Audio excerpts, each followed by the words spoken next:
As we were just discussing, we were showing the kind of the B-roll of Thomas Binger there, the prosecutor in the case. And Matthew, looking back on this, did the prosecution do anything wrong? Because my perspective is, I think they argued as best as they could, given the facts of this case and given the circumstances.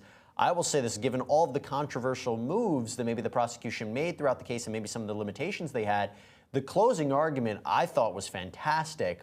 But was there something lacking? Should they have done something different?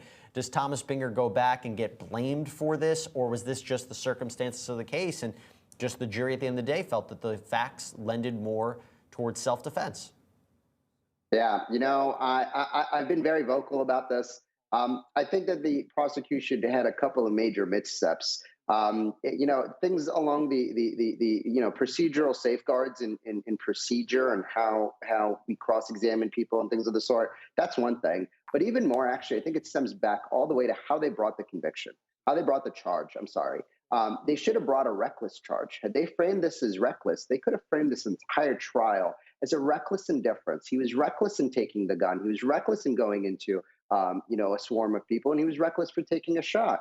And that is very hard to defend against when you're talking about self-defense. Going for that intentional, I think you made this a whole lot more difficult for yourself, given the evidence. So I think one major misstep, one big prosecutorial issue is that had they just brought the charge a little bit differently, I think they might have had a different outcome.